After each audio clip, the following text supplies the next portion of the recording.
Hello everyone, എല്ലാവർക്കും പുതിയൊരു ക്ലാസ്സിലേക്ക് സ്വാഗതം. നമ്മൾ ഇന്നിവിടെ ഡിസ്കസ് ചെയ്യാൻ പോകുന്നത് MCS 2Q7 block 1 unit 1 cloud computing introduction എന്ന് പറയുന്ന യൂണിറ്റിന്റെ ഒന്നാമത്തെ പാർട്ടാണ്. വലിയൊരു യൂണിറ്റ് ആണ്. ഇതിനെ ഒരു 3-4 പാർട്ടായിട്ട് ഡിവൈഡ് ചെയ്തിട്ടുണ്ട്. അപ്പൊ അതിന്റെ പാർട്ട് 1 ആണ് നമ്മൾ ഇന്നത്തെ ക്ലാസ്സിൽ ഡിസ്കസ് ചെയ്യാൻ പോകുന്നത്. ഓൾറെഡി നമ്മളൊരു ഇൻട്രൊഡക്ഷൻ വീഡിയോ ചെയ്തിട്ടുണ്ട്. അതിനകത്ത് ഓരോ ബ്ലോക്സിലും എത്ര യൂണിറ്റ്സ് ആണ് വരുന്നതെന്നും ഓരോ യൂണിറ്റ്സിലും എന്തൊക്കെ കാര്യങ്ങളാണ് ഡിസ്കസ് ചെയ്യുന്നതെന്നും നമ്മൾ ആ ഒരു ഇൻട്രൊഡക്ഷൻ പാർട്ടിൽ പറഞ്ഞിട്ടുണ്ട്. ഇനി നമ്മൾ ഓരോ യൂണിറ്റിന്റെയും ഓരോ പാർട്ട് ബൈ പാർട്ടായിട്ട് ഡിസ്കസ് ചെയ്യാൻ പോവുകയാണ്. അപ്പൊ unit 1 part 1 cloud computing introduction എന്ന് പറയുന്ന യൂണിറ്റിന്റെ പാർട്ട് 1 വീഡിയോയിലേക്ക് പോകും. ഇതിനകത്ത് എന്താണ് ക്ലൗഡ് കമ്പ്യൂട്ടിംഗ് എന്നുള്ളതിന്റെ ഒരു ചെറിയ ഇൻട്രൊഡക്ഷൻ പോർഷൻ ആണ് പറയുന്നത്. ഇതെന്ന് പറയുന്നത് a model for enabling convenient on demand network access to a shared pool of configurable computing resource. എന്താണ് കോൺഫിഗറബിൾ ആയിട്ടുള്ള കമ്പ്യൂട്ടിംഗ് റിസോഴ്സിന് ഒരു ഷെയർഡ് പൂളിനെ എന്ത് ചെയ്തു? ഓൺ ഡിമാൻഡ് നെറ്റ്വർക്ക് ആക്സസ് കൊടുക്കുന്നു. ഒരു shared pool of configurable computing റിസോഴ്സസിന് ഓൺ ഡിമാൻഡ് നെറ്റ്വർക്ക് ആക്സസ് കൊടുക്കുന്ന ഒരു കൺവീനിയന്റ് ആയിട്ടുള്ള മോഡലാണ് ഈ ക്ലൗഡ് കമ്പ്യൂട്ടിംഗ് എന്ന് പറയുന്നത്.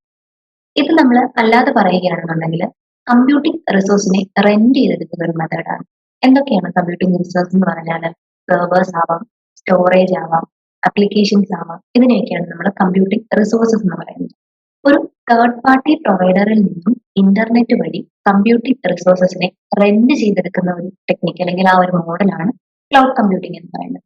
അതായത് owning and maintaining dum your self, സ്വന്തമായിട്ട് ഓൺ ചെയ്യുകയോ മെയിൻറ്റെയിൻ ചെയ്യുകയോ ചെയ്യാതെ ഒരു തേർഡ് പാർട്ടി പ്രൊവൈഡറിൽ നിന്നും നെറ്റ്വർക്ക് ത്രൂ കമ്പ്യൂട്ടിംഗ് റിസോഴ്സസിനെ ഓൺ ചെയ്തെടുക്കുന്നതിനാണ് എന്തെന്ന് പറയുന്നത് ക്ലൗഡ് കമ്പ്യൂട്ടിംഗ് എന്ന് പറയുന്നത്.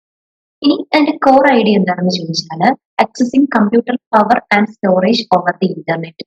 ഇന്റർനെറ്റ് വഴി കമ്പ്യൂട്ടിംഗ് പവറിനെയും സ്റ്റോറേജിനെയും ആക്സസ് ചെയ്തെടുക്കുന്നതിനെ നമ്മൾ ക്ലൗഡ് കമ്പ്യൂട്ടിംഗ് എന്ന് പറയുന്നത്. ട്രഡീഷണൽ മോഡൽ ഓഫ് കമ്പ്യൂട്ടിംഗ് എന്താണെന്ന് നമ്മൾ ഡിസ്കസ് ചെയ്യും. അതിനെ വെച്ച് കമ്പയർ ചെയ്ത് നോക്കുകയാണെങ്കിൽ ട്രഡീഷണൽ കമ്പ്യൂട്ടിംഗ് മോഡലിന് ഓൺ പ്രിമിസ് ഡേറ്റാ സെന്റർ ആണ് എന്നുണ്ടെങ്കിൽ ഈ ക്ലൗഡ് കമ്പ്യൂട്ടിംഗിന് on demand network access. On premises അല്ല, ഓൺ ഡിമാൻഡ് ആണ്. അതാണ് ട്രഡീഷണൽ കമ്പ്യൂട്ടിംഗും ക്ലൗഡ് കമ്പ്യൂട്ടിംഗും തമ്മിലുള്ള ഒരു ഡിഫറൻസ്. അപ്പോൾ ക്ലൗഡ് കമ്പ്യൂട്ടിംഗ് എന്ന് പറയുന്നത് ഓൺ ഡിമാൻഡ് നെറ്റ്വർക്ക് ആക്സസ് ആണ്. ഇനി ക്ലൗഡ് കമ്പ്യൂട്ടിംഗ് എന്ന് പറയുന്നത് ഒരു റെവല്യൂഷണറി അപ്രോച്ച് ആണ്. അതായത് കമ്പ്യൂട്ടിംഗ് സർവീസസിനെ റിമോട്ട് ആയിട്ട് ഇന്റർനെറ്റ് വഴി ഡെലിവർ ചെയ്യുക. അങ്ങനെയുള്ള ഒരു റെവല്യൂഷണറി അപ്രോച്ച് ആണ് ക്ലൗഡ് കമ്പ്യൂട്ടിംഗ് എന്ന് പറയുന്നത്. ഇത് ഒരു ഫ്ലെക്സിബിൾ ആയിട്ടുള്ള അല്ലെങ്കിൽ ഒരു സ്കെയിലബിൾ ആയിട്ടുള്ള സൊല്യൂഷൻ പ്രൊവൈഡ് ചെയ്യും. ക്ലൗഡ് കമ്പ്യൂട്ടിംഗ് എന്ന് പറയുന്നത് ഒരു flexible and scalable solution provide ചെയ്യുന്നുണ്ട്. Allows user to access a shared pool of configurable resources. Shared pool of configurable resources ആയ നെറ്റ്വർക്ക്സിനെയും സെർവേഴ്സിനെയും സ്റ്റോറേജിനെയും ആപ്ലിക്കേഷൻസിനെയും എല്ലാം ഇന്റർനെറ്റ് വഴി ഒരു യൂസറിന് ആക്സസ് ചെയ്യാൻ പറ്റും. Resources R on demand. Resources എന്ന് പറയുന്നത് ഓൺ പ്രിമിസ് അല്ല, ഓൺ ഡിമാൻഡ്. അത് ആക്സസ് ചെയ്യുന്നതും അതുപോലെ തന്നെ അതിന് എന്തെങ്കിലും ഒരു പേയ്മെന്റ് ഉണ്ടെങ്കിൽ അത് പേ ചെയ്യുന്നതും ബിസിനസ് പ്രൊവൈഡ് ചെയ്യുന്നതും എല്ലാം, അല്ലെങ്കിൽ ഈ ഒരു ബിസിനസ്സിനെല്ലാം ഇതൊരു ഫ്ലെക്സിബിൾ അല്ലെങ്കിൽ ഒരു കോസ്റ്റ് എഫക്റ്റീവ് സൊല്യൂഷൻ ആണ്. റിസോഴ്സസ് എന്ന് പറയുന്നത് ഓൺ ഡിമാൻഡ് ആയതുകൊണ്ട് തന്നെ flexible and cost effective solution ആണ് ബിസിനസ്സിന് ക്ലൗഡ് കമ്പ്യൂട്ടിംഗ് പ്രൊവൈഡ് ചെയ്യുന്നത്. ഇനി നമ്മൾ ഡിസ്കസ് ചെയ്യാൻ പോകുന്നത് എന്താണ് ട്രഡീഷണൽ കമ്പ്യൂട്ടിംഗ് എന്നാണ്. ഇപ്പൊ ഇൻട്രൊഡക്ഷൻ കഴിഞ്ഞ് ക്ലൗഡ് കമ്പ്യൂട്ടിംഗ് എന്ന് പറയുന്നത് ഒരു ഓൺ ഡിമാൻഡ് ആക്സസ് ആണ്. ഒരു തേർഡ് പാർട്ടി പ്രൊവൈഡറിൽ നിന്നും കമ്പ്യൂട്ടർ റിസോഴ്സസിനെ റെന്റ് ചെയ്തെടുക്കുന്നതിനെ നമ്മൾ ക്ലൗഡ് കമ്പ്യൂട്ടിംഗ് എന്ന് പറയുന്നത്. ഒരു റെവല്യൂഷണറി അപ്രോച്ച് ആണെന്നും യൂസർ ഫ്രണ്ട്ലി ആണെന്നും നമ്മൾ പറയും. ഇനി നമ്മൾ പറഞ്ഞു ട്രഡീഷണൽ കമ്പ്യൂട്ടിങ്ങിനെ വെച്ച് നോക്കുകയാണെങ്കിൽ ക്ലൗഡ് കമ്പ്യൂട്ടിംഗ് എന്ന് പറയുന്നത് ഓൺ ഡിമാൻഡ് ആണ്, ട്രഡീഷണൽ കമ്പ്യൂട്ടിംഗ് എന്ന് പറയുന്നത് ഓൺ പ്രിമിസ് ആണ്. അപ്പൊ എന്താണ് ട്രഡീഷണൽ കമ്പ്യൂട്ടിംഗ് ഡിസ്കസ് ചെയ്യാം. Traditional computing primary relies on physical infrastructure located on പ്രിമിസസിൽ ലൊക്കേറ്റ് ചെയ്തിരിക്കുന്ന ഫിസിക്കൽ ഇൻഫ്രാസ്ട്രക്ചറിൽ മെയിൻലി റിലേ ചെയ്തിരിക്കുന്ന ഒരു ടെക്നിക്ക് അല്ലെങ്കിൽ ഒരു കമ്പ്യൂട്ടിംഗ് മെത്തേഡാണ് ട്രഡീഷണൽ കമ്പ്യൂട്ടിംഗ്. ഫിസിക്കൽ ഇൻഫ്രാസ്ട്രക്ചറിനെ ബേസ് ചെയ്തിട്ടുള്ളതാണ്, അല്ലെങ്കിൽ ഓൺ പ്രിമിസസിനെ സെർവേഴ്സ് ആണെങ്കിലും സ്റ്റോറേജ് ആണെങ്കിലും ഓൺ പ്രിമിസസിലായിരിക്കും. അതുമായിട്ട് ഡിപ്പെൻഡ് ചെയ്തിരിക്കുന്ന കമ്പ്യൂട്ടിംഗ് മെത്തേഡാണ് ട്രഡീഷണൽ കമ്പ്യൂട്ടിംഗ് എന്ന് പറയുന്നത്. ഇനി ഈ ട്രഡീഷണൽ കമ്പ്യൂട്ടിംഗിന്റെ കീ ക്യാരക്ടറിസ്റ്റിക്സ് എന്തൊക്കെയാണെന്ന് നമുക്ക് നോക്കാം. ഫസ്റ്റ് വൺ നമ്മൾ റിപ്പീറ്റ് ആയിട്ട് പറഞ്ഞുകൊണ്ടിരിക്കുന്നതാണ് ഓൺ പ്രിമിസസ് ഇൻഫ്രാസ്ട്രക്ചർ. എന്താണ് ഓൺ പ്രിമിസസ് ഇൻഫ്രാസ്ട്രക്ചർ എന്ന് നോക്കാം. സെർവേഴ്സ്, സ്റ്റോറേജ്, നെറ്റ്വർക്ക് ഇതെല്ലാം ഓൺ ചെയ്യുന്നതും മാനേജ് ചെയ്യുന്നതും മെയിൻറ്റെയിൻ ചെയ്യുന്നതും ഓർഗനൈസേഷൻ തന്നെ അതിൻ്റെതായിട്ടുള്ള facilities on its on facilities. ഒരു ഓർഗനൈസേഷൻ അതിൻ്റെതായിട്ടുള്ള ഫെസിലിറ്റിക്ക് ഉള്ളിൽ തന്നെ സെർവേഴ്സിനെയും സ്റ്റോറേജിനെയും നെറ്റ്വർക്കിനെയും എല്ലാം ഓൺ ചെയ്യുകയും മാനേജ് ചെയ്യുകയും മെയിൻറ്റെയിൻ ചെയ്യുകയും ചെയ്യും. ഇതിനെയാണ് നമ്മൾ ഓൺ പ്രിമിസസ് ഇൻഫ്രാസ്ട്രക്ചർ എന്ന് പറയുന്നത്. നെക്സ്റ്റ് ഇതിന്റെ ഒരു കീ ക്യാരക്ടറിസ്റ്റിക്സ് ആണ് ഫിക്സഡ് കപ്പാസിറ്റി എന്ന് പറയുന്നത്. ഇതിന്റെ ഒരു റിസോഴ്സ് എന്ന് പറയുന്നത് ഫിക്സഡ് ആണ്. ഒരു ഇത്ര എമൗണ്ട് ഓഫ് റിസോഴ്സസ് ഉണ്ടായിരിക്കും, അത്രയും റിസോഴ്സസിനെ മാത്രമേ അത് ഹാൻഡിൽ ചെയ്യൂ. റിസോഴ്സസ് എന്ന് പറയുന്നത് ഫിക്സഡ് ആയിരിക്കും. Scaling often involves acquiring new hardware for upgrading infrastructure. Scaling through ആയിരിക്കും ഒരു ന്യൂ ഹാർഡ്വെയറിനെയും അല്ലെങ്കിൽ ഏതെങ്കിലും ഒരു ഇൻഫ്രാസ്ട്രക്ചറിനെ അപ്ഗ്രേഡ് ചെയ്യുകയും ചെയ്യുന്നത്. ഇനി നെക്സ്റ്റ് ക്യാരക്ടറിസ്റ്റിക്സ് ആണ് ലിമിറ്റഡ് ആക്സസിബിലിറ്റി എന്ന് പറയുന്നത്. ഓൺ സൈറ്റ് ലൊക്കേഷൻസിലൂടെ മാത്രമേ ഈ ഒരു റിസോഴ്സസിനെ നമുക്ക് ആക്സസ് ചെയ്യാൻ പറ്റൂ. അതായത് ആ ഒരു ഓർഗനൈസേഷന്റെ നെറ്റ്വർക്ക് ഉള്ളിൽ കൊണ്ട് മാത്രമേ നമുക്ക് ഈ പറയുന്ന റിസോഴ്സസിനെ എല്ലാം ആക്സസ് ചെയ്യാം. അതാണ് ലിമിറ്റഡ് ആക്സസിബിലിറ്റി. നെറ്റ്വർക്ക് ഓർഗനൈസേഷന്റെ നെറ്റ്വർക്കിനുള്ളിൽ നിന്നുകൊണ്ട് മാത്രമേ ഓൺ സൈറ്റ് ലൊക്കേഷൻസിനെ നമുക്ക് ആക്സസ് ചെയ്യാൻ പറ്റത്തുള്ളൂ. Limiting accessibility from remote locations, അതായത് കുറച്ച് മാറി നിൽക്കുന്ന അല്ലെങ്കിൽ ഔട്ട്സൈഡ് ആയിട്ടുള്ള അല്ലെങ്കിൽ റിമോട്ട് ആയിട്ടുള്ള ലൊക്കേഷൻസിൽ നിന്ന് നമുക്ക് ഈ റിസോഴ്സസിനെ ആക്സസ് ചെയ്യാൻ പറ്റത്തില്ല. അതാണ് ലിമിറ്റഡ് ആക്സസിബിലിറ്റി എന്ന് പറയുന്നത്. ഫോർ എക്സാമ്പിൾ നമ്മൾ പറയുകയാണെന്നുണ്ടെങ്കിൽ ഇപ്പം ഒരു ഓഫീസിൽ നമ്മുടെ മൊബൈൽ ആപ്ലിക്കേഷൻ ത്രൂ നമ്മൾ പഞ്ച് ചെയ്യും, അറ്റൻഡൻസ് മാർക്ക് ചെയ്യും. അത് നമുക്ക് ആ ഒരു ഓർഗനൈസേഷന്റെ ലൊക്കേഷൻ ഉള്ളിൽ വന്നെങ്കിൽ മാത്രമേ നമുക്ക് അത് എന്ത് ചെയ്യാൻ പറ്റുള്ളൂ, പഞ്ച് ചെയ്യാൻ പറ്റുള്ളൂ. അപ്പൊ നമുക്ക് വീട്ടിലിരുന്നാണെന്നുണ്ടെങ്കിൽ നമുക്ക് അത് എന്ത് ചെയ്യാൻ പറ്റില്ല, പഞ്ച് ചെയ്യാൻ പറ്റില്ല. അത്രേ ഉള്ളൂ. ഓർഗനൈസേഷൻസ് നെറ്റ്വർക്കിനുള്ളിൽ ഇരുന്ന് മാത്രം ഡേറ്റ ആക്സസ് ചെയ്യാൻ പറ്റും, റിമോട്ട് ആയിട്ട് പറ്റില്ല. അതാണ് ലിമിറ്റഡ് ആക്സസിബിലിറ്റി എന്ന് പറയും. ഇനി capital expenditure. Organisations incur upfront capital expenditure for hardware and software purchase. എന്താണ് ഹാർഡ്വെയർ ആൻഡ് സോഫ്റ്റ്വെയർ പർച്ചേസിന് ക്യാപിറ്റൽ എക്സ്പെൻഡിച്ചർ ആവശ്യമായിട്ട് വരുന്നു. ദെൻ റെസ്പോൺസിബിലിറ്റി ഫോർ സെക്യൂരിറ്റി ആണ് അടുത്ത ഒരു കീ ക്യാരക്ടറിസ്റ്റിക്സ് എന്ന് പറയുന്നത്. Organisations are solely responsible for implementing and maintaining security measures. Security മെഷേഴ്സിനെ ഇംപ്ലിമെന്റ് ചെയ്യുന്നതിനും സെക്യൂരിറ്റി മെഷേഴ്സിനെ മെയിൻറ്റെയിൻ ചെയ്യുന്നതിനും ഓർഗനൈസേഷൻ ആയിരിക്കും ഫുള്ളി റെസ്പോൺസിബിൾ ആയിട്ടുള്ളത്. അതാണ് റെസ്പോൺസിബിലിറ്റി ഫോർ സെക്യൂരിറ്റി എന്ന് പറയുന്നത്. അപ്പോൾ ഇതാണ് key characteristics: on premises infrastructure, fixed capacity, limited accessibility, capital expenditure, responsibility for security. ഇനി നമ്മൾ എന്താണ് ട്രഡീഷണൽ ഡേറ്റാ സെന്റർ എന്ന് ഡിസ്കസ് ചെയ്യാൻ പറ്റുക. ഒരു ഫിഗർ ഉണ്ട്, അതിനകത്ത് നമുക്ക് ഡേറ്റാ സെന്റർ കാണാം, എന്റർപ്രൈസ് ലാൻ കാണാം, ഓഫീസ് യൂസേഴ്സിനെ കാണാം, ഇന്റർനെറ്റ് ഉണ്ട്, റിമോട്ട് യൂസേഴ്സ്. ഇതിനകത്ത് എല്ലാവരും ആക്സസ് ചെയ്യുന്ന ഒന്നാണ് ഡേറ്റാ സെന്റർ എന്ന് പറയുന്നത്. അതിനകത്ത് എന്ന് പറഞ്ഞാൽ ഓർഗനൈസേഷൻസ് ഡേറ്റ ആയിരിക്കാം, ഓർഗനൈസേഷൻസ് റിസോഴ്സസ് എല്ലാം ഉൾപ്പെടുന്നതാണ് ഈ ഒരു ഡേറ്റ. ഇപ്പൊ നമുക്ക് ഓർഗനൈസേഷൻ കൺസിഡർ ചെയ്യുകയാണെന്നുണ്ടെങ്കിൽ ആ ഓർഗനൈസേഷനുമായിട്ട് ബന്ധപ്പെട്ട ഒരു ഡേറ്റാ സെന്റർ, ഒരു റിസോഴ്സ് പൂൾ ആണ് ഈ ഡേറ്റാ സെന്റർ എന്ന് പറയുന്നത്. അതിനകത്ത് ഹാർഡ്വെയർ ഉണ്ടായിരിക്കും, നെറ്റ്വർക്ക് ഉണ്ടായിരിക്കും, അങ്ങനെയുള്ള കാര്യങ്ങളെല്ലാം വരുന്നതാണ് ഈ ഡേറ്റാ സെന്റർ എന്ന് പറയുന്നത്. ഇനി നെക്സ്റ്റ് ഒരു എന്റർപ്രൈസ് ലാൻ ഉണ്ട്. ഈ എന്റർപ്രൈസ് ലാൻ ആരുമായിട്ടാണ് കണക്ട് ചെയ്തിരിക്കുന്നത്? ഓഫീസ് യൂസേഴ്സുമായിട്ട്. ഇപ്പൊ ഒരു ഓഫീസ് ഉണ്ട് അല്ലെങ്കിൽ ഒരു ഓർഗനൈസേഷൻ ഉണ്ട്, അവിടെ ഒരു ഡേറ്റാ സെന്റർ ഉണ്ട്, കുറെ യൂസേഴ്സ്, ഓഫീസിനുള്ളിൽ വർക്ക് ചെയ്യുന്ന കുറെ യൂസേഴ്സ് ഉണ്ട്. ഈ ഓഫീസിനുള്ളിൽ വർക്ക് ചെയ്യുന്ന യൂസേഴ്സിന് ഈ ഡേറ്റാ സെന്ററിനെ ആക്സസ് ചെയ്യണമെന്നുണ്ടെങ്കിൽ എന്റർപ്രൈസ് ലാൻ വഴിയായിരിക്കും. അതായത് ആ ഓർഗനൈസേഷന് ഉള്ളിലുള്ള എംപ്ലോയീസിന് മാത്രം ആക്സസ് ചെയ്യാൻ പറ്റുന്നതാണ് ഈ എന്റർപ്രൈസ് ലാൻ എന്ന് പറയുന്നത്.